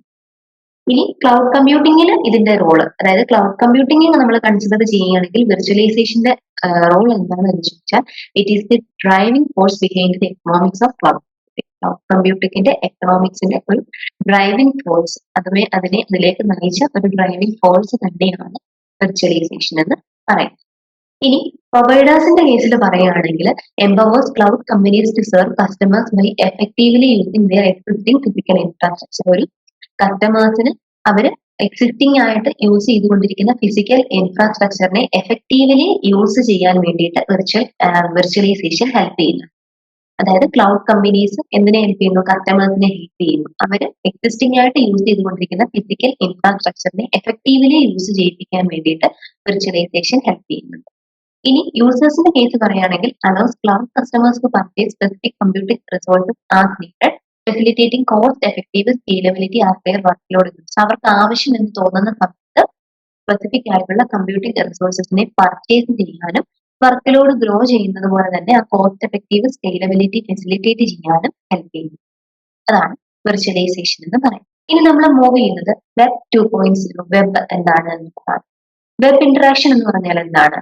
Cloud computing services interact with clients through web through clients cloud computing സർവീസുമായിട്ട് ഇന്ററാക്ട് ചെയ്യുന്നതിനെയാണ് നമ്മൾ വെബ് ഇന്ററാക്ഷൻ എന്ന് പറയുന്നത്. Web 2.0 enables interactive and dynamic web pages. Interactive and dynamic web pages enable ചെയ്യുന്നതാണ് വെബ് 2.0 എന്ന് പറയുന്നത്. With increasing flexibility. അപ്പം web വഴി ക്ലയൻസ് ക്ലൗഡ് കമ്പ്യൂട്ടിംഗ് സർവീസസുമായിട്ട് ഇന്ററാക്ട് ചെയ്യുന്നതിനെയാണ് നമ്മൾ വെബ് ഇന്ററാക്ഷൻ എന്ന് പറയുന്നത്. ഡൈനാമിക് വെബ് പേജസുമായിട്ട് ഉള്ള ഇന്ററാക്ഷൻ അത് പോസിബിൾ ആക്കുന്നത് വെബ് 2.0 ആണ്. ഇനി പോപ്പുലർ ആയിട്ടുള്ള എക്സാമ്പിൾസ് ആണ് ഗൂഗിൾ മാപ്പ്, ഫേസ്ബുക്ക്, ട്വിറ്റർ. നമ്മൾ എല്ലാവരും യൂസ് ചെയ്യുന്ന ഗൂഗിൾ മാപ്പ്, ഫേസ്ബുക്ക്, ട്വിറ്റർ എല്ലാം വെബ് 2.0 എക്സാമ്പിൾ ആണ്. ഇനി ഇതിന്റെ ഒരു കീ ഇമ്പാക്ട് വന്നത് സോഷ്യൽ മീഡിയയിലാണ്. Social media is possible because of web 2.0. Web 2.0 technology കൊണ്ട് തന്നെയാണ് സോഷ്യൽ മീഡിയ പോസിബിൾ ആകുന്നത്. നമ്മൾ യൂസ് ചെയ്യുന്ന ഫേസ്ബുക്കും ട്വിറ്ററും ഒക്കെ പോസിബിൾ ആയിട്ട് വർക്ക് ചെയ്യുന്നത്, അല്ലെങ്കിൽ ആ ഒരു സോഷ്യൽ മീഡിയ എന്ന് പറയുന്ന ഒരു കൺസെപ്റ്റ് പോസിബിൾ ആയത് തന്നെ വെബ് 2.0 ടെക്നോളജി കൊണ്ടാണ്.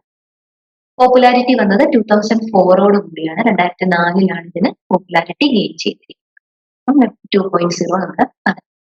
നെക്സ്റ്റ് ആണ് service oriented architecture, simply SOA. എന്താണെന്ന് നമുക്ക് നോക്കാം. Utilization of interfaces to enhance the reusability of software components. Software കമ്പോണൻസിന്റെ റീയൂസബിലിറ്റിയെ എൻഹാൻസ് ചെയ്യുന്ന ഇന്റർഫേസസ്, അതിനകത്ത് ഫോക്കസ് ചെയ്യുന്ന ഒരു ആപ്ലിക്കേഷൻ ഡെവലപ്മെന്റ് ആൻഡ് ഇന്റഗ്രേഷൻ ആണ് സർവീസ് ഓറിയന്റഡ് ആർക്കിടെക്ചർ എന്ന് പറയുന്നത്.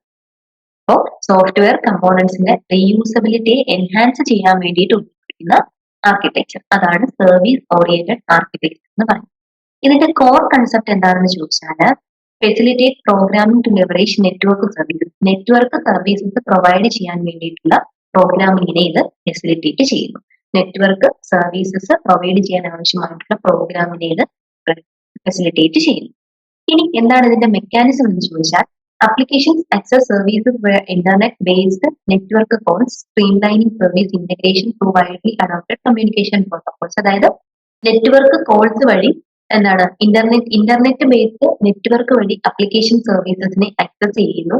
അതുപോലെ തന്നെ കമ്മ്യൂണിക്കേഷൻ പ്രോട്ടോകോൾസ് ത്രൂ എന്താണ് സർവീസ് ഇന്റഗ്രേഷൻസിനെ സ്ട്രീംലൈൻ ചെയ്യുക. ഇതൊക്കെയാണ് സർവീസ് ഓറിയന്റഡ് ആർക്കിടെക്ചറിന്റെ മെയിൻ മെക്കാനിസം എന്ന് പറയുന്നത്. ഇനി സർവീസ് യൂണിറ്റ് എന്ന് പറഞ്ഞാൽ ഒരു സർവീസ് ഓറിയന്റഡ് ആർക്കിടെക്ചറിൽ ഓരോ സർവീസും റെപ്രസെന്റ് ചെയ്യുന്നത് ഒരു കോംപ്രഹെൻസീവ് ബിസിനസ് ഫംഗ്ഷനിങ് ആയിരിക്കും. ഡെവലപ്പേഴ്സുമായിട്ട് ഈസിലി ഇന്റഗ്രേറ്റ് ചെയ്യപ്പെടുന്ന ഒരു കോംപ്രഹെൻസീവ് ബിസിനസ് ഫംഗ്ഷനെയാണ് ഇതിനകത്ത് ഓരോ സർവീസും റെപ്രസെന്റ് ചെയ്യുന്നത്. അതാണ് സർവീസ് ഓറിയന്റഡ് ആർക്കിടെക്ചർ എന്ന് പറയുന്നത്. ഇനി ഇതിന്റെ കീ പ്രിൻസിപ്പിൾസ് എന്താണെന്ന് ചോദിച്ചാൽ SOA enables users to create applications by amalgamating features from existing services. നിലവിൽ അവർ യൂസ് ചെയ്തുകൊണ്ടിരിക്കുന്ന സർവീസസിൽ നിന്നും തന്നെ പുതിയ ആപ്ലിക്കേഷൻസ് ക്രിയേറ്റ് ചെയ്യാൻ യൂസേഴ്സിനെ എനേബിൾ ആക്കുന്നത് service oriented architecture. Forming the foundation for guide system development and a cohesive decentralized system. System ഡെവലപ്മെന്റിന്റെ ആവശ്യമായിട്ടുള്ള അല്ലെങ്കിൽ അതിന്റെ ഒരു ഫൗണ്ടേഷന് സഹായിക്കുന്നതും ഈ പറയുന്ന സർവീസ് ഓറിയന്റഡ് ആർക്കിടെക്ചർ ആണ്. അപ്പം യൂസേഴ്സിന് എക്സിസ്റ്റിംഗ് ആയിട്ടുള്ള സർവീസസിൽ നിന്നും തന്നെ പുതിയതായിട്ടുള്ള ആപ്ലിക്കേഷൻസ് ക്രിയേറ്റ് ചെയ്യാൻ ഹെൽപ്പ് ചെയ്യുന്നത് സർവീസ് ഓറിയന്റഡ് ആർക്കിടെക്ചർ ആണ്. ഇനി ഇതിന്റെ മേജർ ഫംഗ്ഷനാലിറ്റി എന്താണെന്ന് ചോദിച്ചാൽ features are encapsulated in interoperable service. Interoperable സർവീസസിലായിരിക്കും ഇതിന്റെ ഫീച്ചേഴ്സിനെ എൻകാപ്സുലേറ്റ് ചെയ്ത് വെച്ചിരിക്കുന്നത്, allowing incorporation into diverse software programs across multiple business domains. Multiple business ഡൊമൈൻസിലായിട്ട് എന്താണ് ഡൈവേഴ്സ് സോഫ്റ്റ്വെയർ പ്രോഗ്രാംസിനെ ഇൻകോർപ്പറേറ്റ് ചെയ്യുന്ന രീതിയിൽ ഇന്റർഓപ്പറബിൾ സർവീസസിൽ എൻകാപ്സുലേറ്റ് ചെയ്യപ്പെട്ടാണ് ഇതിന്റെ ഫീച്ചേഴ്സ് എന്ന് പറയുന്നത്. അപ്പൊ ഇത്രയാണ് ഈ ഒരു ക്ലാസ്സിൽ നമ്മൾ ഡിസ്കസ് ചെയ്യുന്നത്. കുറച്ചധികം ടോപ്പിക്സ് ഡിസ്കസ് ചെയ്തിട്ടുണ്ട്. അപ്പം നമുക്കത് ഒന്നുകൂടെ ജസ്റ്റ് ബ്രീഫ് ആയിട്ടൊന്ന് നോക്കാം. അപ്പൊ നമ്മൾ എന്തൊക്കെ പറഞ്ഞു? ക്ലൗഡ് കമ്പ്യൂട്ടിങ്ങിന്റെ ഇൻട്രൊഡക്ഷൻ പറഞ്ഞു, എന്താണ് ക്ലൗഡ് കമ്പ്യൂട്ടിംഗ് എന്ന് പറഞ്ഞു. ക്ലൗഡ് കമ്പ്യൂട്ടിംഗ് എന്താണ്? ഓൺ ഡിമാൻഡ് നെറ്റ്വർക്ക് ആക്സസ് ആണെന്ന് നമ്മൾ പറഞ്ഞു. ഒരു തേർഡ് പാർട്ടി പ്രൊവൈഡറിൽ നിന്നും കമ്പ്യൂട്ടിംഗ് റിസോഴ്സസിനെ നമ്മൾ റെന്റ് ചെയ്തെടുക്കുന്നെന്ന് പറഞ്ഞു. ദെൻ ട്രഡീഷണൽ കമ്പ്യൂട്ടിംഗ് എന്താണെന്ന് പറഞ്ഞു. ഫിസിക്കൽ ഇൻഫ്രാസ്ട്രക്ചറിനെ ബേസ് ചെയ്തിരിക്കുന്നതാണ് ട്രഡീഷണൽ കമ്പ്യൂട്ടിംഗ്. അതിന്റെ key characteristics on premises infrastructure, fixed capacity, limited accessibility, capital expenditure, responsibility for security, traditional data center figure വെച്ച് നമ്മൾ എക്സ്പ്ലെയിൻ ചെയ്തു. പിന്നെ ക്ലൗഡ് കമ്പ്യൂട്ടിംഗിലേക്ക് വന്ന ഹിസ്റ്ററിയും അതിന്റെ എവല്യൂഷൻ എന്നൊക്കെ പറഞ്ഞു. എവല്യൂഷൻ ഓഫ് ക്ലൗഡ് കമ്പ്യൂട്ടിംഗിൽ തന്നെ ഡിസ്ട്രിബ്യൂട്ടഡ് കമ്പ്യൂട്ടിംഗ് എന്താണെന്ന് പറഞ്ഞു, മെയിൻ ഫ്രെയിം കമ്പ്യൂട്ടിംഗ് പറഞ്ഞു, ക്ലസ്റ്റർ കമ്പ്യൂട്ടിംഗ് എന്താണെന്ന് പറഞ്ഞു, ഗ്രിഡ് കമ്പ്യൂട്ടിംഗ് എന്താണെന്ന് പറഞ്ഞു, വെർച്വലൈസേഷൻ എന്താണെന്ന് പറഞ്ഞു. ദെൻ വെബ് 2.0 എന്താണെന്ന് നമ്മൾ ഡിസ്കസ് ചെയ്തു. ശേഷം സർവീസ് ഓറിയന്റഡ് ആർക്കിടെക്ചർ നമ്മൾ നോക്കി. പിന്നെ നമ്മൾ ഏതിലേക്കാണ് വന്നത്? ഇത്രയും കാര്യങ്ങളാണ് നമ്മൾ ഡിസ്കസ് ചെയ്തത്. സർവീസ് ഓറിയന്റഡ് ആർക്കിടെക്ചർ വരെയാണ് നമ്മൾ ഡിസ്കസ് ചെയ്തിരിക്കുന്നത്. അപ്പം ഇതെല്ലാവർക്കും ഇൻട്രസ്റ്റഡ് ആയി എന്ന് വിശ്വസിക്കുന്നു. ഇനിയും അടുത്ത പാർട്ടിൽ നമുക്ക് അടുത്ത വീഡിയോയിൽ കാണാം. That's all about today. Thank you so much.